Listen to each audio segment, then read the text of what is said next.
Ladies and gentlemen, welcome to Stateupdate Today we visited the Nakuru ASK Show. My name is Job Maangi, and we've had a feel of what it takes to have technology, a system or an innovation that is helping to reduce the amount of water that is used in the washrooms. And it's a great innovation that is going to be launched very soon. It's an innovation that I'm going to show you in a moment on how it is working and on how it is going to be climate friendly and solve the issues that are brought about by lack of water. Remember, using a normal toilet uses a lot of water, but this one is going to use very little amount of water.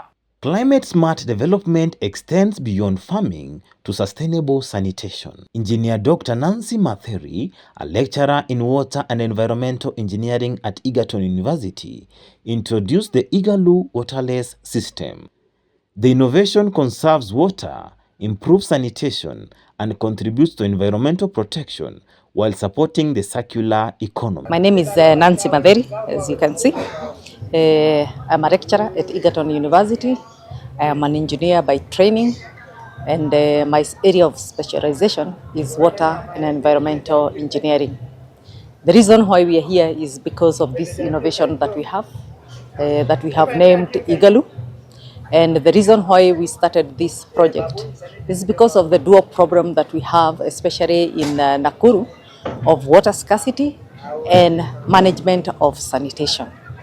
In Nakuru, we have a very small percentage of our population covered by the sewer system.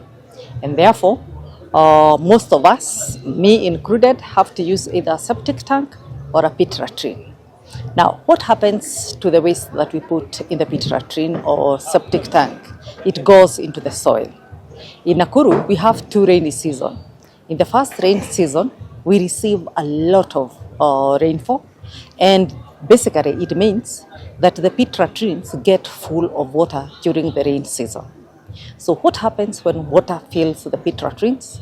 Of course, it dilutes the waste that we've put there, and then it percolates into the ground. Whatever dissolves in water gets percolated into the soil. And while the soils in Nakuru are very good at sieving, not everything can be sieved out, and therefore eventually waste gets into our water table, and we know that we are highly dependent on groundwater in Nakuru and surrounding counties. So what can we do? We decided that we are going to create a hybrid toilet between the sewer and the pit latrine. This will help us manage human waste in a controlled, managed manner, other than just putting it in the ground and leaving it there. And because we are not going to be able to cover the population with a sewer line in any time soon, this toilet will solve for us the problem of waste disposal. Further to that, the waste that we are collecting through this new toilet, we are going to send it to a recycling plant.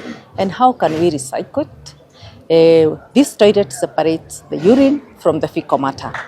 And the urine, we recover nitrogen from it. Every human being produces nitrogen through the urine. It is sieved by the kidneys and comes out as urine.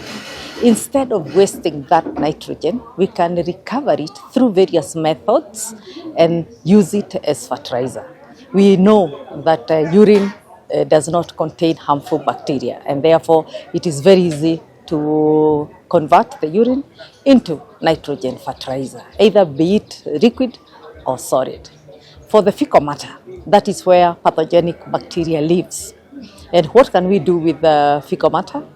We can biodigest it and produce biogas. We know that we have a problem of clean cooking energy in Kenya. A very large population is still using firewood and charcoal for cooking. If we can produce biogas from our own waste, I think we will really have played into the circular economy and basically protected our environment and our water from contamination. Our future plan is basically expanded to cover a very large population. The first set of population we are looking at are schools. We know that our primary, junior, and high school, each school has right now about 1,000 pupils. That is a very high population, and they are all using pit latrines, with a few exceptions where they're using septic tanks and a few connected to the sewer. That is going to be our first market. We are going to go into schools and put these toilets, and we will be able to collect enough waste to actually turn that into an industrial process. The next segment that we are aiming for is markets. For example, this toilet that you see behind me, we are already going to be piloting it at Gutter Bridge for a small market that is coming up there next to the dispensary. So you'll be able to see that in action at Gutter Bridge in the next 2 or 3 weeks. Oh yes, those are also very good markets. So wherever we have high population of people, that is going to be a very good market for us. And basically it is also going to be good for the communities that are living together in large numbers without managed sanitation. So it is applicable to both urban and rural areas, and we hope that we'll be able to attract sufficient funding to be able to expand quickly and basically offer managed sanitation solutions for us. Our climate solution from this toilet is twofold. One, we know that climate smart has caused a problem that when it rains too much. And when it is dry, it is too dry, it is too hot, and basically we run out of water.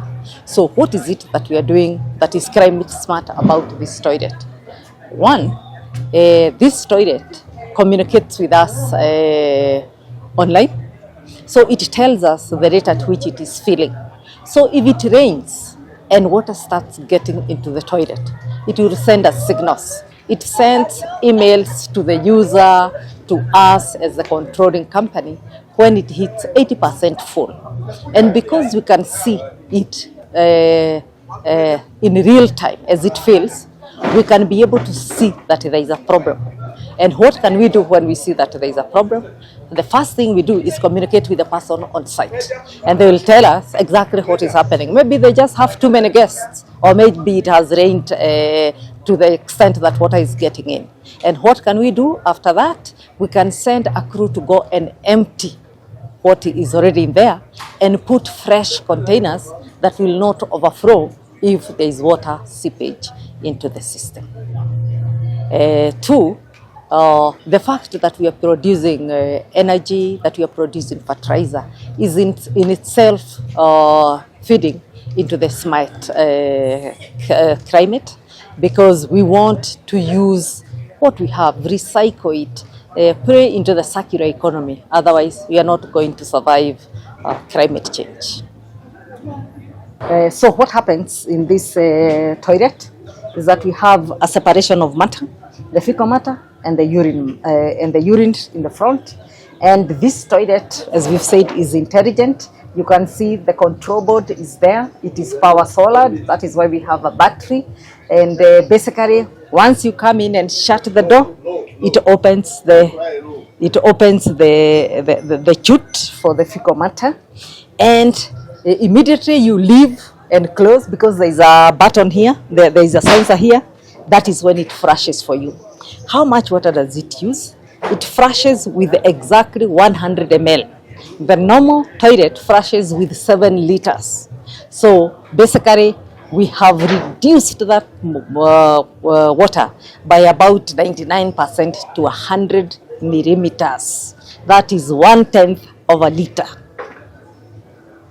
Thank you for watching this channel. I hope you've been educated and you've gotten to learn on a number of issues, and we shall keep you posted on how you can use climate smart friendly practices to ensure that you increase productivity in your farm and ensure that you conserve the environment. Till next time, my name is Job Maangi. Bye.